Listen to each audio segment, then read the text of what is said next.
Primeira Epístola de Pedro, capítulo 4, versículo 12 em diante. Primeira Epístola de Pedro, capítulo 4, versículo 12, nos diz assim o texto sagrado: Amados, não estranheis a ardente prova que vem sobre vós para vos tentar, como se coisa estranha vos acontecesse. Mas alegrai-vos no fato de serdes participantes das aflições de Cristo, para que também, na revelação da sua glória, vos regozijeis e alegreis.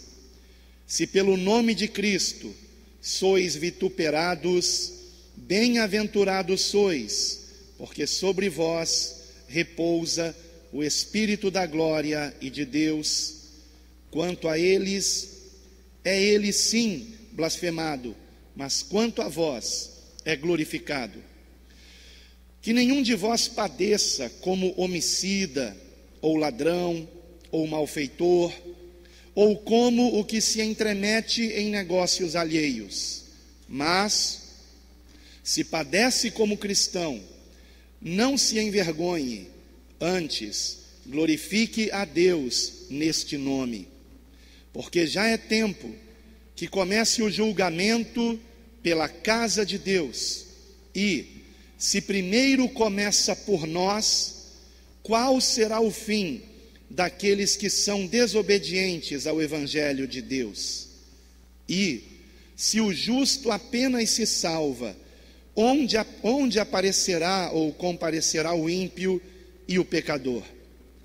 Porquanto também os que padecem segundo a vontade de Deus, encomendem-lhe as suas almas, como ao fiel Criador, fazendo o bem. Amém. Os irmãos podem sentar-se. É consenso entre os teólogos, entre os estudiosos das Escrituras, que esta carta de Pedro foi escrita durante o início da perseguição de Nero, ou o início, ou até mesmo já o final da perseguição do imperador romano Nero, que foi o primeiro de uma série de 10 imperadores romanos que perseguiram os cristãos. Nero foi um dos mais terríveis perseguidores da igreja. Eu não tenho tempo aqui para ilustrar, para dar detalhes de como foi essa perseguição, mas nós temos muitos filmes, inclusive, que revelam isto, filmes que falam da perseguição de Nero contra a igreja, como por exemplo Quo Vadis, ou como por exemplo esse filme mais recente, que eu não assisti ainda, sobre Paulo. Não me lembro qual o título exatamente, alguém lembra? Alguém assistiu? O apóstolo Paulo é o título? Não. Obrigado. Paulo, o apóstolo de Cristo. Eu creio que já saiu de cartaz, né? Mas certamente em breve vocês poderão assisti-lo aí através de outros meios. E nós vemos, né, nesses filmes a retratação do que foi essa perseguição, uma perseguição político-religiosa, perseguição de adeptos de outras religiões contra aqueles que seguiam a Cristo, e perseguição de governantes contra nós cristãos. E existem evidências internas na Epístola de Pedro que nos mostram que de fato essa carta foi escrita num contexto de perseguição. Você que está ainda com a sua Bíblia aberta, veja no capítulo 1, versículo 6, por exemplo, onde está dito o seguinte: em que vós grandemente vos alegrais, ainda que agora importa, sendo necessário, que estejais por um pouco contristados por várias tentações ou provações. É que o termo grego traduzido aqui como tentações, ele também é o mesmo termo que se traduz como provações. No entanto, eu creio que a tradução mais correta é provações, porque no versículo 7 está dito: para que a prova da vossa fé, muito mais preciosa que o ouro que perece e é provada pelo fogo, se ache em louvor e honra e glória na revelação de Jesus Cristo. Então, aqui o contexto é um contexto de provação. E no versículo 8 e 9, isto fica ainda mais confirmado, porque está dito: ao qual, Jesus Cristo, não havendo visto a mais, o qual, não o vendo agora, mas crendo, vos alegrais com gozo indescritível e glorioso, alcançando o fim da vossa fé, a salvação das vossas almas. Então, qual a finalidade da nossa fé? Não se trata de nada neste mundo, se trata da salvação das nossas almas. Pois de que adianta o homem ganhar o mundo inteiro e perder a sua alma? De que lhe adianta? De que lhe aproveita? O Senhor não nos veio dar uma vida regalada nesse mundo. Ele veio nos salvar da condenação que vem logo após a morte da carne. Como está dito em Hebreus, ao homem foi dado morrer uma única vez, vindo depois disto o juízo de Deus. Nós não estamos vivendo ainda dentro de um contexto de uma perseguição ferrenha como viveram os primeiros cristãos, e especialmente quando Nero usou toda a máquina do Império Romano contra os cristãos. Mas nós vemos mais versículos aqui, no capítulo 2, por exemplo, versículo 12, que nos revelam esse contexto de perseguição que nossos irmãos do primeiro século sofreram. Versículo 12, capítulo 2, versículo 12: tendo o vosso viver honesto entre os gentios, para que, naquilo em que falam mal de vós, como de malfeitores, glorifiquem a Deus no dia da visitação, pelas boas obras que em vós observem. Ora, nós, que somos verdadeiros discípulos de Cristo, só fazemos o bem. E Pedro está falando aqui de cristãos a respeito dos quais lhes era dito o mal. Falam mal de vós como de malfeitores. Por quê? Porque mentiras eram ditas contra os cristãos. Se propagavam falsas notícias a respeito dos cristãos. Uma delas, por exemplo, de que quando os cristãos se reuniam, eles faziam canibalismo, comiam carne humana. Por que se dizia isso? Porque na ceia nós estamos comendo o corpo de Cristo. Então isto era desvirtuado. E eles não diziam que nós comíamos um pão que simbolizava o corpo de Cristo, a sua carne, mas que nós estávamos comendo carne humana. Então eles mudavam a verdade em mentira. Veja comigo o versículo 19. Porque é coisa, aqui mesmo no capítulo 2, 1 Pedro 2, 19. Porque é coisa agradável que alguém, por causa da consciência para com Deus, sofra agravos, padecendo injustamente. Porque que glória será essa se pecando sois esbofeteados e sofreis? Mas se fazendo o bem sois afligidos e o sofreis, isso é agradável a Deus. Porque para isto sois chamados, pois também Cristo padeceu por nós, deixando-nos o exemplo para que sigais as suas pisadas. Então, assim como Cristo padeceu, nós também podemos padecer. Podemos experimentar o mesmo sofrimento que Cristo experimentou. Por quê? Ele não morreu na cruz para nos livrar do sofrimento neste mundo.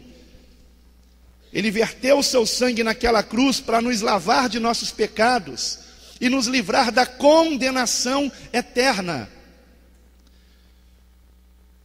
Quanto mais nós piedosamente seguimos a Cristo, maior o risco de sofrermos perseguições nesse mundo. No capítulo 3, versículo 9, nós temos mais uma evidência interna de que Pedro escreveu no contexto da perseguição. Não tornando mal por mal, ou injúria por injúria, antes, pelo contrário, bem dizendo, sabendo que para isto fostes chamados, para que por herança alcanceis a bênção. Mal por mal, então eles estavam sofrendo mal, injúria por injúria, então estavam sofrendo injúria. Mas Pedro está alertando: paguem o mal com o bem. Não se vinguem daqueles que os estão injuriando, maltratando, caluniando. Versículo 13 agora do capítulo 3, 1 Pedro 3, 13. Vamos ver do 13 até o 18. E qual é aquele que vos fará mal, se fordes seguidores do bem? Mas também, se padecerdes ou sofrerdes, por amor da justiça, sois bem-aventurados.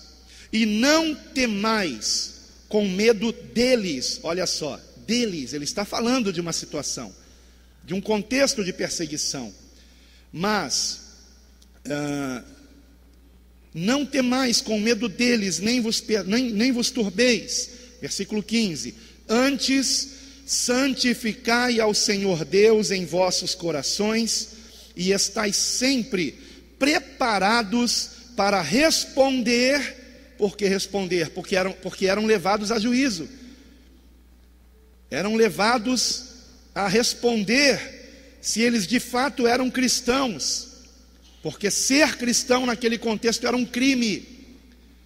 E se eles confessassem a Cristo, certamente seriam condenados a serem jogados aos leões, para serem comidos vivos, a serem queimados numa estaca, ou nela pendurados, crucificados, como não somente Cristo, mas o próprio Pedro, autor desta carta, segundo conta a tradição cristã, também foi crucificado. Então, não tenhamos medo deles, nem vos turbeis. Antes, versículo 15 novamente: santificai ao Senhor Deus em vossos corações, e estais sempre preparados para responder com mansidão e temor, não temor dos homens, temor de Deus.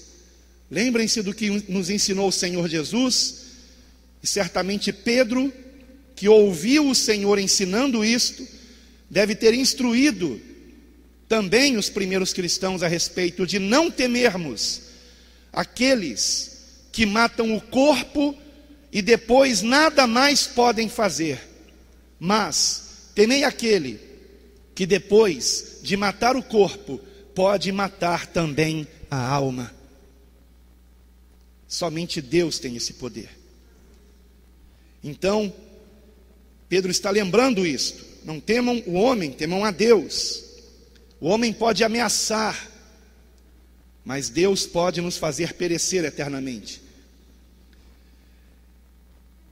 Responder com mansidão e temor a qualquer que vos pedir a razão da esperança que há em vós, tendo uma boa consciência, para que, naquilo em que falam mal de vós como de malfeitores, fiquem confundidos os que blasfemam da vossa boa conduta em Cristo. Porque melhor é que padeçais ou sofrais, fazendo bem, se a vontade de Deus assim o quer, do que fazendo mal. Porque também Cristo padeceu uma vez pelos pecados, o justo pelos injustos, para levar-vos a Deus, mortificado na verdade na carne, mas vivificado pelo Espírito. Aleluia. E finalmente, nós temos o último texto que nos mostra que esta carta foi escrita num período de grande perseguição, e este texto é o que nós lemos no início. 1 Pedro 4, versículos de 12 a 19. Não é necessário nós lermos novamente, mas eu só quero lembrar que no versículo 12 está escrito: não estranheis a ardente prova que vem sobre vós para vos tentar, como se coisa estranha vos acontecesse. Não é estranho que um verdadeiro discípulo de Cristo seja perseguido, caluniado, maltratado. Estranho é não acontecer isso. Muitas pessoas pensam que para sofrermos perseguição, nós temos que nos tornar missionários em países muçulmanos, islâmicos, como por exemplo o Irã. Só que na realidade, irmãos, a palavra de Deus nos ensina que todo aquele que viver piedosamente em Cristo sofrerá perseguição. O apóstolo Paulo escreveu isto a Timóteo. Todo aquele. Então, se nós realmente nos opomos ao mal, incomodaremos as trevas, irmãos. Incomodaremos as trevas. Por que eu trago hoje esta palavra? Porque o que eu vou dizer aqui não é uma possibilidade, é uma probabilidade. Estou me referindo ao risco de nós estarmos perto de uma grande perseguição contra nós, por causa da nossa fé. Não pequena, mas grande perseguição. Muitos estão acreditando que vivemos num país livre, que nos dá liberdade religiosa plena, laico. A laicidade de um país não significa que o seu governo tenha uma religião, mas que ele permita todas as religiões conviverem harmonicamente. Muitos acreditam que vivemos numa democracia, onde o poder emana do povo, pelo povo e para o povo. Mas ambas as coisas são falsas. Nós não vivemos uma verdadeira democracia. Na verdade, temos vivido num comunismo disfarçado de democracia. Porém, esse disfarce, em breve, pode ser tirado, irmãos. E as garras de um governo comunista que se mascara de democrata, de democrático, se revelará. Eu recebi no dia 30 passado, dia 30 de maio, portanto há 4 ou 5 dias atrás, um e-mail de um irmão em Cristo muito preocupado. Ele escreveu o seguinte: vou manter o seu nome aqui em sigilo. Na época do regime militar, agora deixa eu fazer um parênteses aqui. Eu sei que você na escola foi ensinado que houve uma ditadura militar. Eu sei que na escola ensinaram isso para você, que houve um golpe militar, uma ditadura militar. Porém, a maioria aqui não viveu essa época, e aqueles que viveram talvez fossem crianças.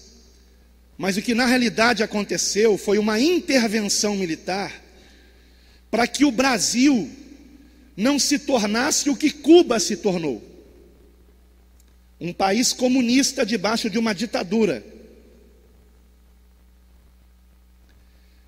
E para que não acontecesse isso, o povo foi às ruas,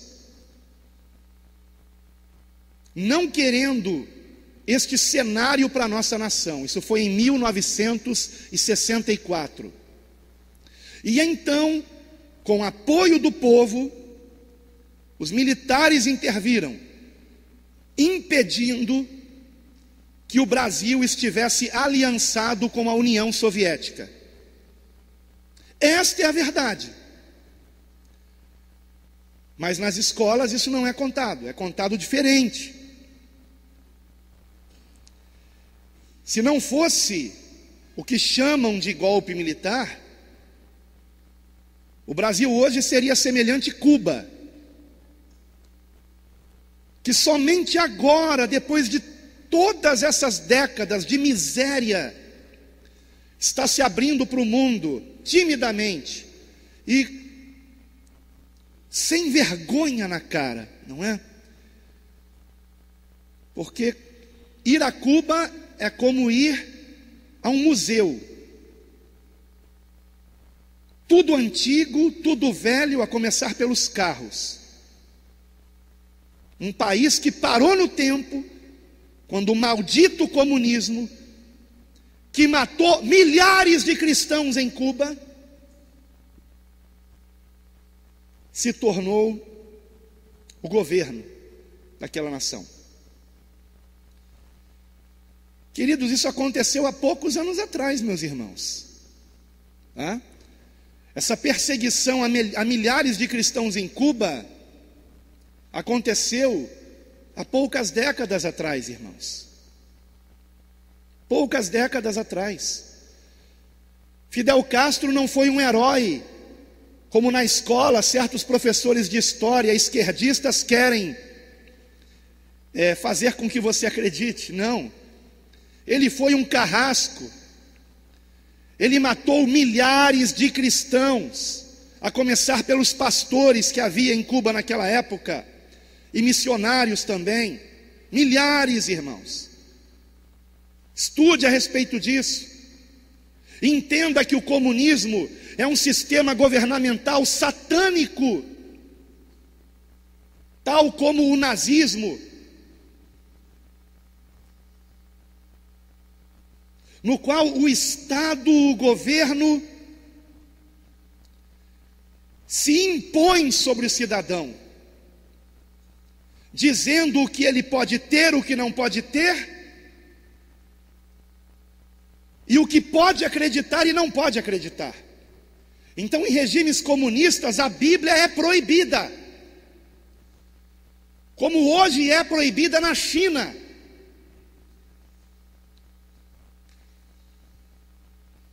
Assim que o ditador da China, ele conseguiu agora recentemente, Xi Jinping, conseguiu recentemente ser reeleito por um tempo indefinido. A primeira atitude que ele tomou foi a proibição da Bíblia pela internet também. Agora na China a Bíblia está proibida até pela internet. Nenhum site na China, nenhum computador na China pode ter acesso a qualquer site cristão. É proibido. Estou falando de algo que aconteceu nesse ano, 2018, século 21. Tá? Na China. Para a qual o mundo inteiro está se vendendo. Quantos produtos você compra está escrito lá, made in China? Fabricado na China. Quantos produtos? Por quê? Porque lá o trabalho é escravo. Não, eles recebem salário, salário fome. O trabalho na China é inacreditavelmente barato. Por isso as empresas mandam os produtos serem fabricados lá e depois voltarem para o nosso país. Você compra um produto de marca nacional, made in China. É fabricado lá. Por quê? Porque lá o trabalho é escravo. O salário que os trabalhadores lá ganham nessas fábricas, que fabricam para o mundo inteiro, é um salário miséria. Um povo oprimido, porque o governo lá é comunista. Tá? Porque o governo lá é comunista. E o que eu vou ler aqui para vocês é algo que você deve se aprofundar. Eu espero que você não seja um preguiçoso mental. Se aprofunde nisso que eu estou falando aqui. E não se levante, não saia daqui com raiva, pensando que eu não vim aqui pregar a palavra de Deus. Eu estou pregando a palavra de Deus. Eu estou falando da perseguição que virá, irmãos, se não fizermos nada. E o que podemos fazer? A única coisa que pode mudar os rumos dessa nação: orarmos e jejuarmos. É a única coisa. Se há uma coisa que ficou comprovada com esta, aliás, várias coisas ficaram comprovadas, irmãos. Eu estou para gravar um vídeo sobre isso, com essa paralisação dos caminhoneiros. A primeira delas é que o povo já foi de tal forma influenciado pela mídia, que ele não vai sair às ruas para esse governo cair de jeito nenhum. Essa é a primeira coisa. A segunda coisa é que a mídia trabalha para o governo. A mídia trabalha para esse governo comunista.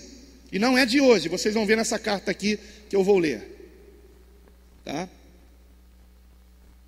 Terceira, não espere que os evangélicos se sensibilizem com a dor alheia, com o sofrimento dos trabalhadores, caminhoneiros, por exemplo, e das demais classes, que mais sofrem com o que está acontecendo no nosso país, com a alta carga tributária. Mas outra revelação que essa paralisação nos trouxe: a comprovação de que os militares não vão intervir coisa nenhuma, porque a cúpula militar já está vendida ao governo. A mentalidade dos generais também é comunista. Então o Brasil está em vias de se transformar numa Coreia do Norte, mas antes disso acontecer, ela vai passar ainda pela Venezuela. Muitos já chamam o Brasil de Brazuela. Não é mais Brasil, é Brazuela, porque, irmãos, é o que vai acontecer se não fizermos nada. Tá? Então eu vou ler aqui essa carta que eu recebi no dia 30, agora, 4, 5 dias atrás. Na época do regime militar, os comunistas começaram a dominar o Brasil através do controle da mídia jornalística. Vou dar uma pausa aqui. Na época do regime militar, ao longo do regime militar, comunistas se infiltraram nas redes de televisão que já haviam naquela época, como Rede Globo, por exemplo.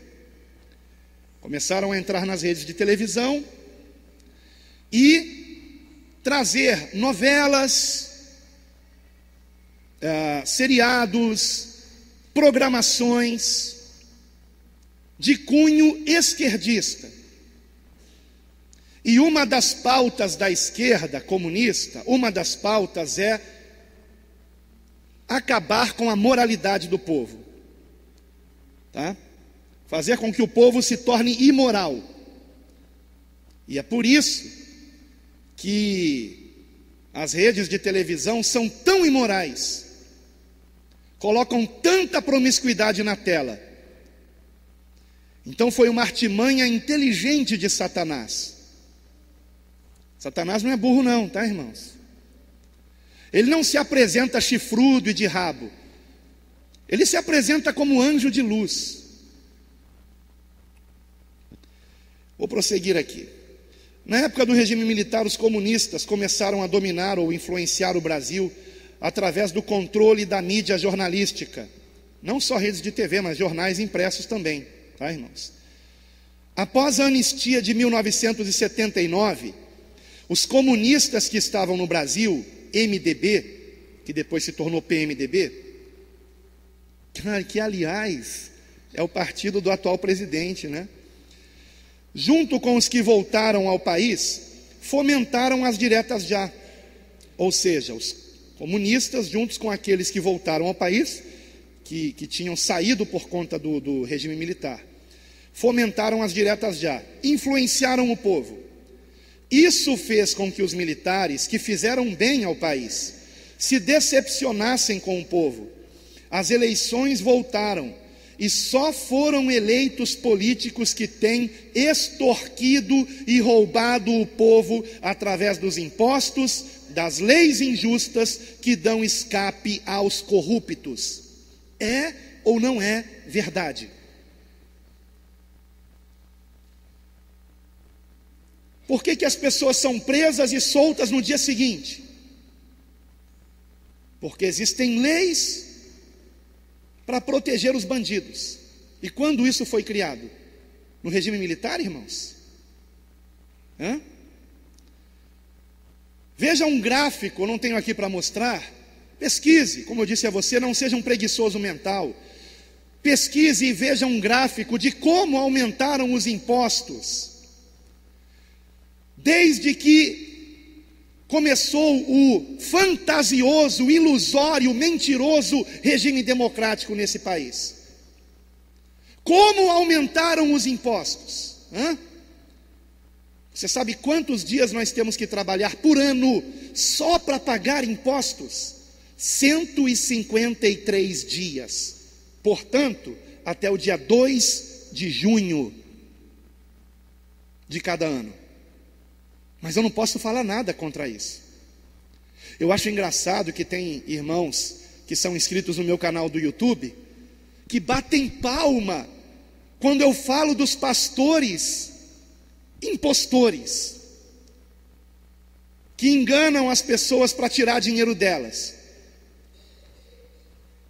mas que me recriminam se eu falar dos políticos impostores, que estão nos roubando muito mais do que esses pastores aí. Muito mais, irmãos. Mas que hipocrisia, não é? Então eu sou livre para denunciar os falsos pastores, mas eu não sou livre para denunciar a corrupção que há na política desse país, sendo que é direito constitucional a minha expressão livre, irmãos. Eu tenho direito de expressão garantido na Constituição que eu li aqui na quarta-feira. Artigo 5º, parágrafo 9º. Sou livre. Então, prosseguindo aqui. Durante estes 39 anos, os comunistas têm dominado as escolas em todos os níveis de graduação, através da doutrinação esquerdista dos alunos. Como, por exemplo, agora outro dia. Não tem como não citar pelo menos um nome aqui, só para vocês entenderem a gravidade da situação. Eu, fazendo uma visita no hospital, me encontrei com uma jovem que está terminando o ensino médio. E eu comentei sobre a ameaça que o nosso país está sofrendo, e ela, espantada, disse assim: ué, mas se o Bolsonaro ganhar, não vai ficar pior? Porque é o que os professores dizem em sala de aula, que a esquerda é melhor e que a direita é ruim. Estão compreendendo? Então, essa doutrinação está onde? Nas salas de aula. Foi toda uma estratégia muito bem arquitetada. Por quem? Por Satanás. Entrar na mídia, entrar nas escolas. Então, durante esses 39 anos, os comunistas têm dominado as escolas em todos os níveis de graduação, através da doutrinação esquerdista dos alunos, com o construtivismo pregado pelo comunista Paulo Freire. Os estudantes foram e estão sendo idiotizados. E é verdade, irmãos. Não estou me referindo aos jovens aqui, mas quantos são os jovens que, quando eu vou conversar, parece que eu estou conversando com completos imbecis, que não sabem nem a diferença entre mão direita e mão esquerda.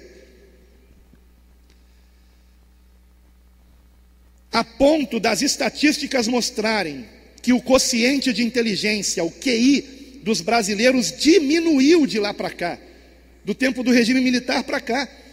O quociente de inteligência dos brasileiros diminuiu. E que para os brasileiros chegarem às condições dos países civilizados, precisaremos de 260 anos para reverter o estrago que foi feito na educação desse país, irmãos. Através das mídias comunistas, o povo está sendo enganado, pois estas só mostram as notícias que lhes convêm. Hoje tem surgido a mídia alternativa via internet, que tem mostrado a realidade ao povo. Alguns partidos políticos hoje se dizem de centro, enganando o povo, pois são socialistas fabianos. Eles só querem manter o sistema socialista atual. Não se enganem. A nação, em 39 anos de comunismo, não viu como hoje uma chance tal como esta, em que o povo, liderado ou incentivado pelos caminhoneiros, pode mudar o Brasil. Isso foi escrito no contexto da paralisação. Não aconteceu isso, não é? Alguns na mídia alternativa dizem que só é possível mudar a nação através do conhecimento. Isto, em parte, é verdadeiro, mas só a longo prazo. Esse é o tempo que a esquerda precisa para instalar o comunismo definitivamente no Brasil. Muitos dizem que vamos transformar o Brasil através das eleições. Aí eu discordo do que ele escreveu. Pode até ser, mas não creio que o sistema atual, dominado pela esquerda, permita. Não pode ser não, porque as urnas eletrônicas daqui são as mesmas utilizadas pela Venezuela nas últimas eleições. E alguém realmente acha que aquele povo que está fazendo fila para poder comprar comida, e pouca comida, racionada pelo governo, com falta de um monte de coisa, que estão fugindo para o Brasil, vocês acham que aquele povo iria reeleger Nicolás Maduro? Pois ele foi reeleito, irmãos.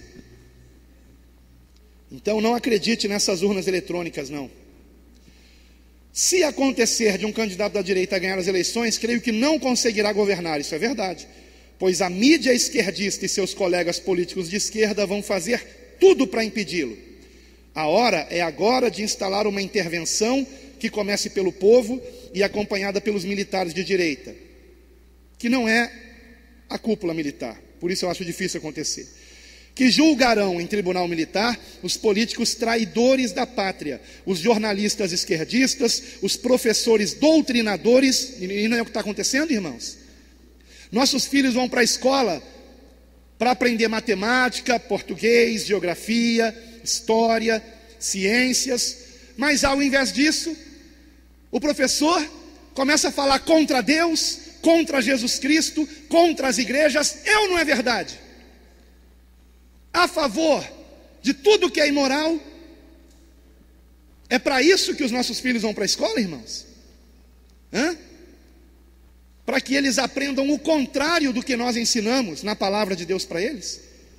Então existe sim uma doutrinação nas escolas, diabólica, acontecendo, só não vê quem não quer.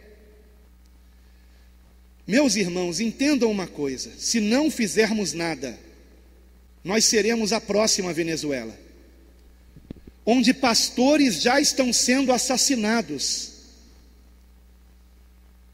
Há vídeos no YouTube denunciando isso. Pastores na Venezuela já estão sendo assassinados porque se atreveram a pregar contra o governo. Eu posso ser assassinado, irmãos, tenho consciência disso. Mas como despertar a igreja para orar a respeito do quadro que se avizinha, sem que eu seja direto, claro e objetivo? Eu preciso abrir os olhos de vocês. O nosso governo já é comunista, porém mascarado de democracia.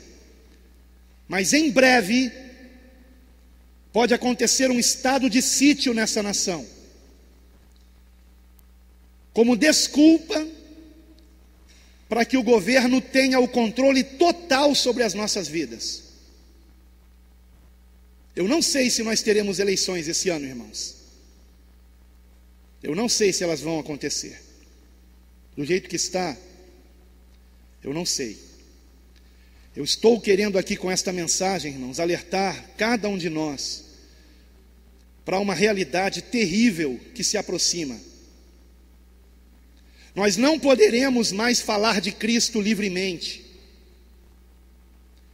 E se igrejas ainda forem permitidas existir, estarão sob a fiscalização governamental, como é na China. Lá existem igrejas que se dizem cristãs, controladas pelo governo. Os pastores só podem ler os trechos da Bíblia permitidos pelo governo. E lembrando, ninguém pode ter a Bíblia naquele país. Existe um vídeo que circula na internet já há alguns anos, de Bíblias chegando clandestinamente a chineses, não sei quantos já viram. A reação dos nossos irmãos chineses recebendo a Bíblia, irmãos. Eles pegam a Bíblia e abraçam e beijam. É minha, é minha, é minha.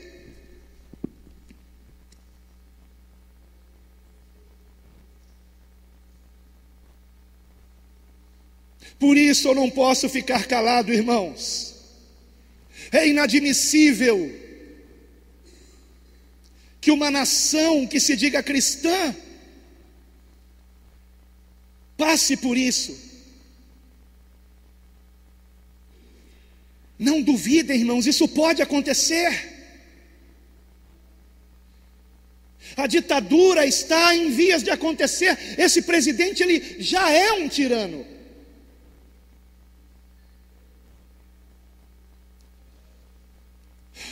Por isso nós temos que fazer alguma coisa, irmãos. Eu creio que há esperança. Eu creio que há esperança. Ainda que a sociedade, dia após dia, semana após semana, mês após mês, ano após ano, esteja sendo corrompida pela mídia. Não é por acaso que há 2 anos eu venho pregando aqui contra a televisão. Porque é pela televisão que o comunismo está se instalando na mente das pessoas. Mas eu tenho esperança, irmãos, porque eu creio num Deus todo-poderoso. Agora, como eu disse na quarta-feira, o que está acontecendo com a nossa nação, os altíssimos impostos que pagamos, governantes ímpios e opressores que nós temos, faz parte do juízo de Deus sobre a nossa nação. Faz parte. Por conta de uma nação, em primeiro lugar, idólatra. Em segundo lugar, idólatra também ao dinheiro, que ama o dinheiro. Em terceiro lugar, promíscua. Uma nação promíscua. Uma nação violenta. Numa cidade como o Rio de Janeiro, se morre mais por arma de fogo do que numa guerra, irmãos. Só para vocês terem uma noção. Então, é claro que nós estamos debaixo do juízo de Deus. E como reverter isso? Só tem um caminho, irmãos: oração e jejum, irmãos. Só tem um caminho, irmãos. Nós temos que orar para que o povo se arrependa, a começar pelos pastores que já não têm mais pregado sobre conversão, sobre arrependimento de pecados.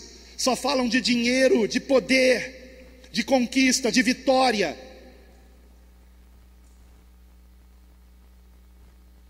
É gravíssima a situação. E nós precisamos reagir, irmãos. Lucas capítulo 18, se você puder, abra comigo. Eu quero aqui, irmãos, mostrar para vocês que se nós insistirmos em oração, o milagre vai acontecer.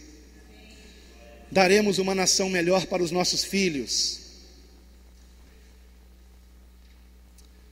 Lucas capítulo 18, versículo 1. E contou-lhes também uma parábola sobre o dever de orar sempre e nunca desfalecer, dizendo: havia numa cidade um certo juiz, que nem a Deus temia, nem respeitava o homem. Havia também, naquela mesma cidade, uma certa viúva, que ia ter com ele, dizendo: faze-me justiça contra o meu adversário. E por algum tempo não quis atendê-la, mas depois disse consigo: ainda que não temo a Deus, nem respeito os homens, todavia, como esta viúva me molesta, hei de fazer-lhe justiça, para que enfim não volte e me importune muito. E disse o Senhor: ouvi o que diz o injusto juiz. E Deus não fará justiça aos seus escolhidos, que clamam a Ele de dia e de noite, ainda que tardio para com eles? Digo-vos que depressa lhes fará justiça.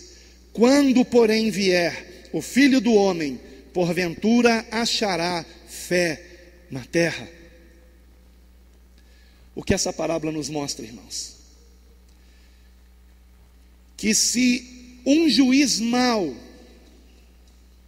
que não teme a ninguém, nem a Deus, atendeu uma pobre viúva porque ela insistiu, quanto mais Deus, que é bom, nos atenderá, se clamarmos a Ele de dia e de noite.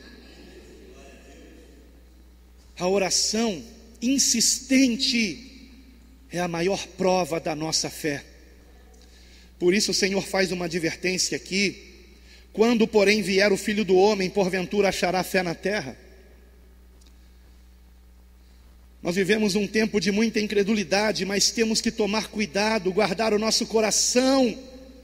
Por isso é que eu tanto insisto a você: não veja mais, não assista mais televisão, porque tudo isto é uma estratégia de Satanás para tirar a sua fé, para apagar o Espírito Santo em você. Você vem ao culto 1, 2 vezes na semana, e ao longo de toda a semana é doutrinado pela mídia, e depois não entende por que é que você não vive mais no primeiro amor. Nós precisamos sempre permanecer nesse primeiro amor, com o nosso coração incendiado por Cristo. Lembrem-se do quanto Ele sofreu por nós, na carne, na pele. Não se esqueçam que quando Ele nasceu de Maria, Ele deixou a sua glória, deixou as prerrogativas divinas e veio como homem, sentindo cansaço, sentindo fome, sentindo dor, e sofreu em nosso lugar para se tornar o único mediador entre Deus e os homens. Como pode você não amá-lo?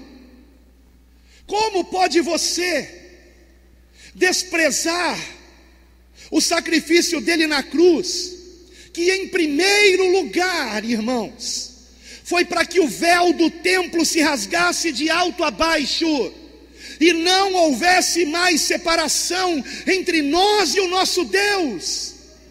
Nós temos acesso ao Pai pela oração em nome de Jesus. Quando não oramos, quando não clamamos, quando não usamos deste maravilhoso presente que o Senhor nos deu, quando desprezamos isso, nós na realidade estamos desprezando o sacrifício de Cristo por nós, irmãos. O sacrifício de Cristo por nós. Não despreze Jesus. Precisamos orar, irmãos. Eu sei que alguns dizem: não, pastor, mas só orar, jejuar não. Eu quero lembrar vocês que em momento algum o jejum foi dito nem por Jesus, nem pelos apóstolos como algo desnecessário. Muito pelo contrário. Eu quero examinar com vocês rapidamente. Se você quiser abrir na sua Bíblia, fique à vontade. Se não, eu vou apenas ler aqui. Em Mateus capítulo 6, versículo 16, por exemplo, no Sermão do Monte, no mesmo contexto em que o Senhor Jesus fala sobre oração, e sobre a prática do bem, da caridade, ele fala sobre jejum. Mas querem riscar o jejum. Se riscarmos o jejum desse texto, também temos que riscar a oração e a prática da caridade. Mateus 6,16. E quando jejuardes, vejam que Jesus não disse e se jejuardes. E quando jejuardes, ou seja, o Senhor espera que jejuemos. E quando jejuardes, não vos mostreis contristados como os hipócritas, porque desfiguram o rosto, para que aos homens pareça que jejuam. Em verdade vos digo que já receberam o seu galardão. Seguindo com o texto, o Senhor vai dizer que a nossa oração, o nosso jejum tem que ser em secreto. E é verdade. No entanto, quando o jejum é coletivo, como agora, e houve a prática do jejum coletivo na igreja apostólica, é óbvio que se é coletivo, esta coletividade sabe do jejum, o que não significa que outras pessoas têm que saber deste jejum. Então nós mantemos o jejum entre nós. Não vamos sair às ruas e usar o nosso jejum, por exemplo, como argumento para evangelizar alguém. Olha, aceita Jesus, você vai se tornar tão espirituoso como eu. Eu estou jejuando agora, entendeu? Olha como eu sou espiritual. Não, nós não temos que fazer isso. O jejum é em secreto. Mas há jejuns coletivos. Em Mateus 9,15, versículo que se repete em Marcos 2,20 e Lucas 5,35, o Senhor Jesus diz, Mateus 9,15, ou Marcos 2,20 ou Lucas 5,35, o Senhor Jesus diz: podem porventura andar tristes os filhos das bodas enquanto o esposo está com eles? Dias, porém, virão em que lhes será tirado o esposo e então jejuarão. O esposo foi tirado? Claro que sim, ele subiu aos céus. E até que ele venha, nós temos que jejuar. Todo dia, a vida toda não, regularmente. Mas temos que ter essa prática, esquecida por essa igreja materialista do século 21. Marcos 9:29. Esta casta de demônios não sai com coisa alguma, a não ser com oração e jejum. Entenderam agora por que o diabo não quer que você jejue? Por que existem satanistas infiltrados na igreja ensinando que o jejum é coisa do passado? Que anularia a graça de Deus? Veja como o jejum era uma prática da igreja cristã. Atos capítulo 13, versículo 2 e 3. Isso aqui aconteceu na igreja de Antioquia, não igreja de judeus em Jerusalém. Igreja de gentios convertidos a Cristo em Antioquia. Atos 13, versículo 2 e 3. E servindo eles, e entre estes eles, nós temos Paulo e Barnabé. E servindo eles ao Senhor e jejuando, disse o Espírito Santo: apartai-me a Barnabé e a Saulo para a obra a que os tenho chamado. Então, jejuando e orando e pondo sobre eles as mãos, os despediram. Você percebeu como o jejum é enfatizado 2 vezes aqui? Eles estavam servindo ao Senhor com jejuns, quando o Espírito Santo lhes falou a respeito da obra missionária que tinha na vida de Saulo e Barnabé. Este Saulo é o apóstolo Paulo. E depois que receberam essa revelação, o que fizeram? Pararam de jejuar? Não, pelo contrário, jejuaram mais ainda. Então, jejuando e orando e pondo sobre eles as mãos, os despediram. E então Paulo e Barnabé seguem para a primeira viagem missionária. E no retorno dessa viagem missionária, passando pelas cidades de Listra, Icônio e Antioquia da Pisídia, diz o texto que, capítulo 14, versículo 23, de Atos: e havendo-lhes por comum consentimento eleito anciãos em cada igreja, orando com jejuns, os encomendaram ao Senhor em quem haviam crido. Eles estavam evangelizando não judeus, que estavam se convertendo a Cristo, recebendo o Espírito Santo, e estavam com estes irmãos, ensinando e praticando o jejum, antes de se tomarem decisões importantes, como a eleição de pastores, chamados aqui de anciãos. Então o jejum é uma prática cristã? É claro que sim. Não existe um versículo no Novo Testamento que diga o contrário. Mas nós encontramos evidências como estas e outras, inclusive nas cartas de Paulo, onde ele diz, por exemplo, em fome muitas vezes e em jejum muitas vezes, no mesmo contexto. Quando ele fala jejuns, não era jejum porque ele não tinha o que comer, era jejum que ele tinha, mas preferia não comer, para se encher ainda mais do Espírito Santo. Temos que compreender, irmãos, que o jejum é a negativa do controle da carne sobre as nossas vidas. É dizer não à nossa carne e sim ao Espírito Santo. É nós dizermos o seguinte: ô carne, entenda uma coisa, você está roncando aí, mas quem manda aqui é o Espírito Santo de Deus. E eu tenho um propósito com Deus, motivado por Ele. E até determinada hora eu não vou comer. E quando fazemos isso em humilhação, orando ao Senhor, isso tem os seus efeitos no mundo espiritual, queridos. Por isso aqui em Joel, capítulo 2, versículo 12, o próprio Deus nos chama a jejuar. Contexto profético para os últimos dias, irmãos. O contexto aqui é profético para o tempo do fim. Então o texto de Joel está dizendo: jejuem no tempo do fim. Joel 2,12: ainda assim, agora mesmo diz o Senhor, convertei-vos a mim de todo o vosso coração, e isso com jejuns, e com choro, e com pranto, e rasgai o vosso coração, e não as vossas vestes, e convertei-vos ao Senhor vosso Deus, porque Ele é misericordioso e compassivo, e tardio em irar-se, e grande em beneficência, e se arrepende do mal.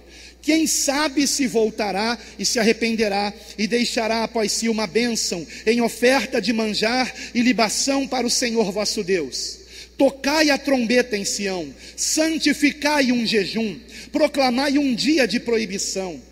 Congregai o povo, santificai a congregação, ajuntai os anciãos, congregai os filhinhos e os que mamam, saia o noivo da sua recâmara e a noiva do seu aposento. Chorem os sacerdotes, ministros do Senhor, entre o alpendre e o altar, e digam: poupa o teu povo, ó Senhor, e não entregues a tua herança ao opróbrio, para que as nações façam escárnio dele, porque diriam entre os povos: onde está o seu Deus?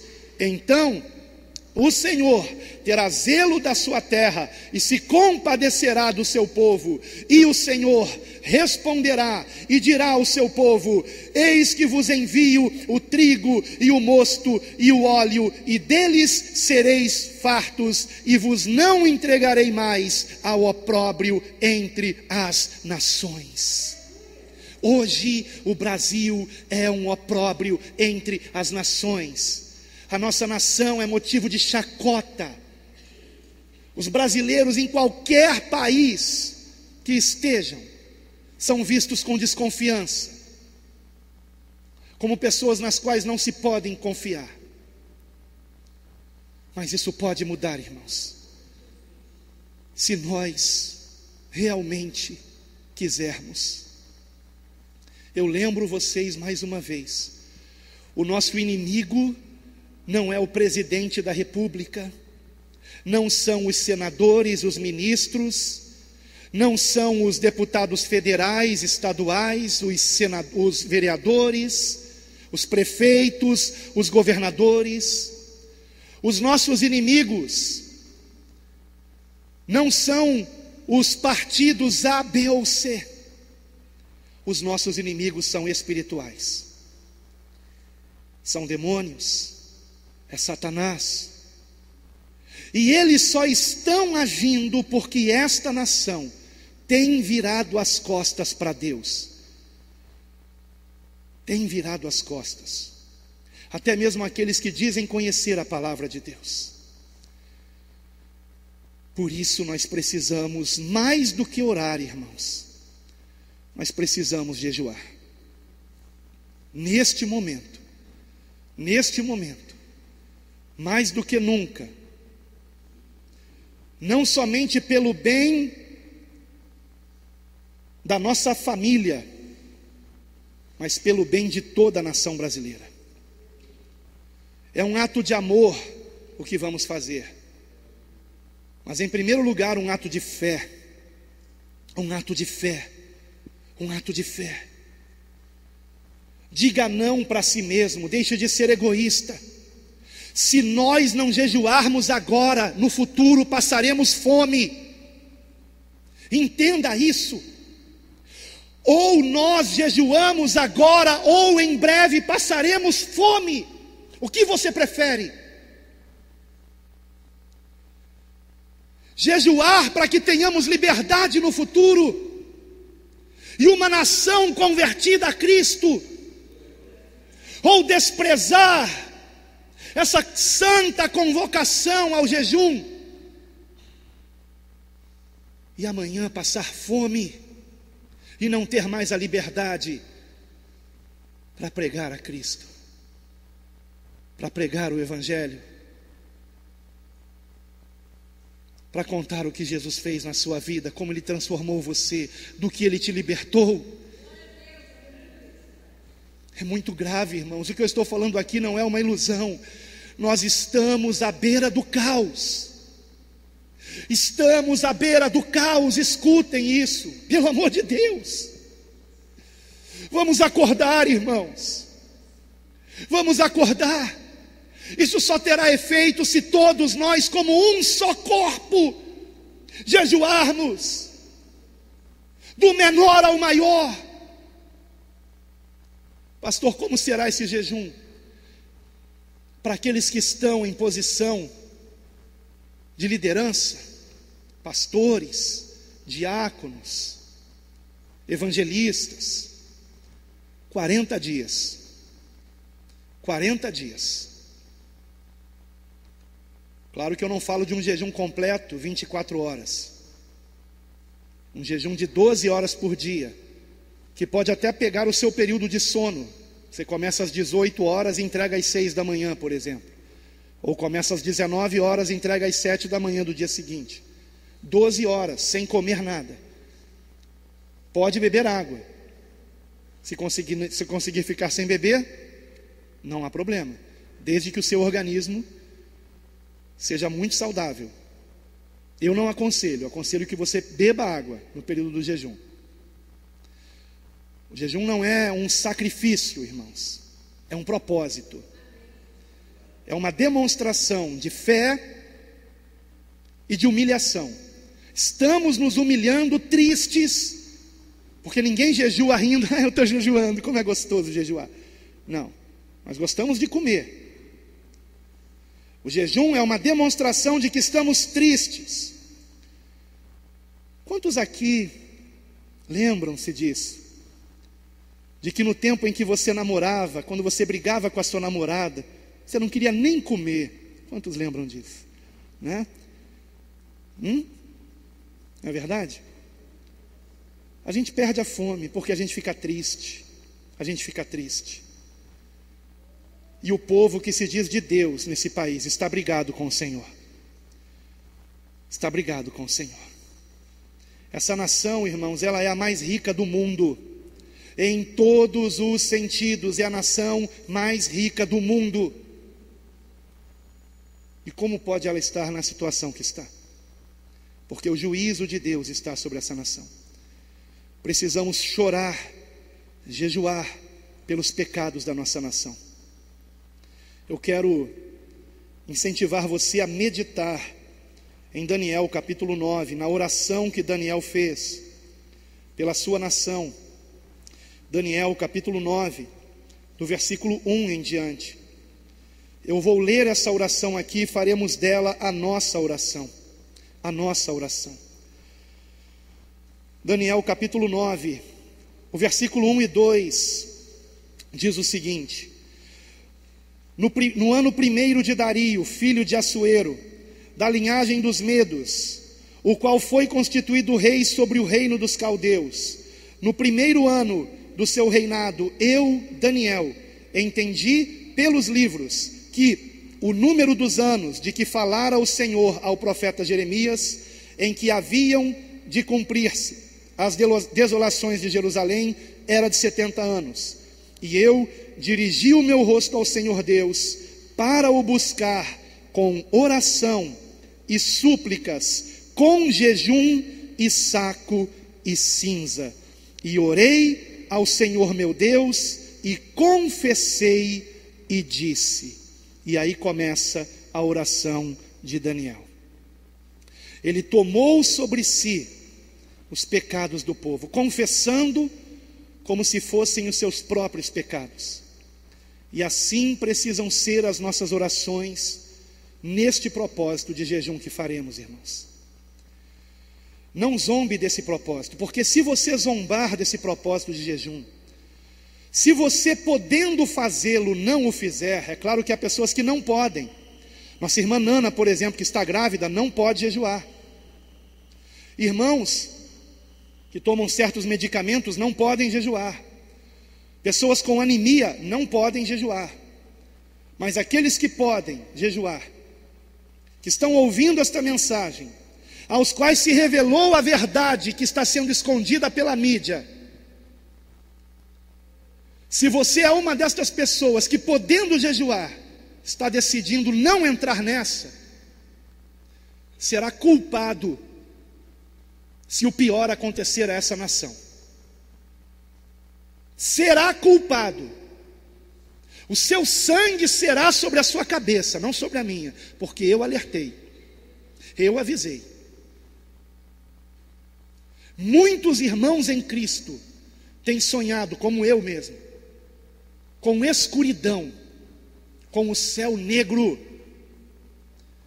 Há cerca de poucos dias atrás, 10 dias atrás mais ou menos, menos que isso talvez, eu sonhei que eu abria a cortina e eu dizia para minha esposa: hoje o sol não apareceu. E da janela eu via toda a cidade. Isso é simbólico, porque da janela da minha casa eu não vejo a cidade. Eu via toda a cidade e eu via aquele céu negro, mas de repente no céu nuvens um pouco mais brancas.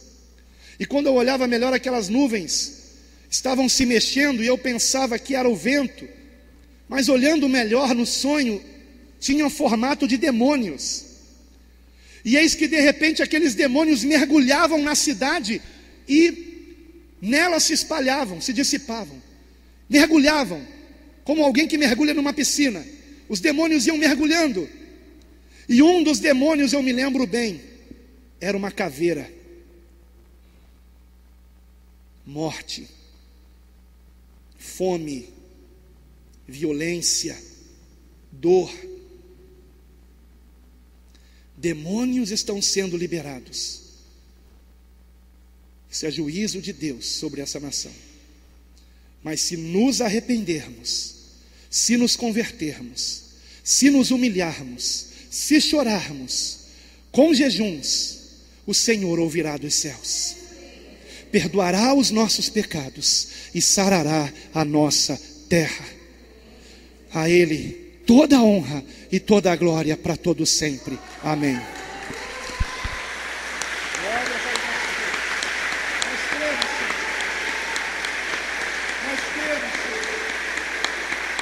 Nós cremos que nem tudo está perdido, Senhor. Nem tudo está perdido, Senhor. Nem tudo está perdido, Senhor. Louvado e engrandecido seja o nosso Deus. Quero convidar você a orar, se você puder, de joelhos. E eu vou parafrasear a oração de Daniel.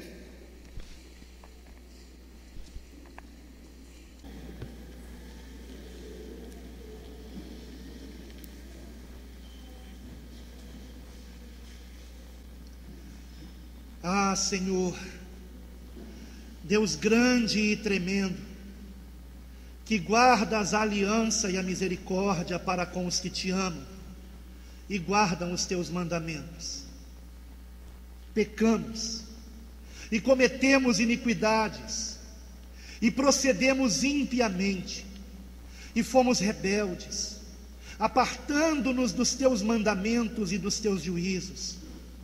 E não demos ouvidos aos teus servos, os profetas, que em teu nome falaram aos nossos governantes, aos nossos prefeitos, aos nossos pais, como também a todo o povo da terra. A ti, ó Senhor, pertence a justiça, mas a nós a confusão de rosto, como hoje se vê aos homens do Brasil e aos moradores de Brasília e de toda esta nação, aos de perto e aos de longe, em todas as terras por onde os tens lançado, por causa das suas rebeliões que cometeram contra ti. Ó Senhor, a nós pertence a confusão de rosto, aos nossos governantes, prefeitos, aos nossos pais, porque pecamos contra ti. Ao Senhor nosso Deus pertencem a misericórdia e o perdão, pois nos rebelamos contra o Senhor e não obedecemos a voz do Senhor nosso Deus para andarmos nas suas leis, que nos deu por intermédio dos seus servos, os profetas. Sim, todo Israel, todo o Brasil transgrediu a tua lei, desviando-se para não obedecer a tua voz. Por isso a maldição e o juramento que estão escritos na lei de Moisés, servo de Deus, se derramam sobre a nossa nação, porque pecamos contra o Senhor. E Ele confirmou a sua palavra que falou contra nós e contra os nossos juízes, que nos julgavam, trazendo sobre nós um grande mal, porquanto debaixo de todo o céu nunca se fez como se tem feito aqui no Brasil. Como está escrito na lei de Moisés, todo este mal nos sobreveio. Apesar disso, não suplicamos a face do Senhor nosso Deus, para nos convertermos das nossas iniquidades e para nos aplicarmos à tua verdade. Por isso, o Senhor vigiou sobre o mal e o trouxe sobre nós, porque justo é o Senhor nosso Deus em todas as suas obras que fez, pois não obedecemos a sua voz. Agora, pois, ó Senhor nosso Deus, que tiraste o teu povo da terra do Egito com mão poderosa e ganhastes para ti nome, como hoje se vê, temos pecado, temos procedido impiamente. Ó Senhor, segundo todas as tuas justiças, aparte-se a tua ira e o teu furor de cada cidade do nosso Brasil. Ó Senhor, porque por causa dos nossos pecados e por causa das nossas iniquidades e dos nossos pais, tornou-se o Brasil um opróbrio para todos os que estão em redor de nós. Agora, pois, ó Deus nosso, ouve a oração do teu servo e as suas súplicas, e sobre o teu santuário assolado, faze resplandecer o teu rosto, por amor do Senhor. Inclina, ó Deus meu, os teus ouvidos e ouve, abre os teus olhos e olha para a nossa desolação, e para a cidade que é chamada pelo teu nome, porque não lançamos as nossas súplicas perante a tua face, fiados em nossas justiças, mas em tuas muitas misericórdias. Ó Senhor, ouve, ó Senhor, perdoa, ó Senhor, atende-nos e age sem tardar, por amor de ti mesmo, ó Deus meu, porque a tua cidade e o teu povo são chamados pelo teu nome. Pai, fazemos desta oração a nossa, Senhor, a ti. Ó Senhor, contempla esse propósito de jejum que hoje começará, e que para aqueles que são, Senhor, sacerdotes em tua casa, Pai, será de 40 dias, e para os demais irmãos em Cristo, de pelo menos 21 dias, ó Senhor. Contempla, Pai, esse jejum para a tua glória, Senhor. Atende às nossas súplicas, tem misericórdia da nossa nação. Confessamos a idolatria, confessamos a ganância, o amor ao dinheiro, a corrupção, confessamos a promiscuidade, confessamos a violência e nos envergonhamos de tudo isso, Senhor. E te pedimos, perdoa a iniquidade dessa nação, tem misericórdia de nós e nos dê governantes justos, íntegros, que tenham o temor do Senhor. E assim nós oramos para a tua glória, Pai, nos arrependendo de nossos pecados individuais. Tem misericórdia de nós e sejamos lavados e remidos no sangue do Santo Cordeiro, teu Filho, nosso único Senhor e Salvador Jesus Cristo, a quem amamos e queremos servir para todos sempre. Amém e amém. Glória a Deus.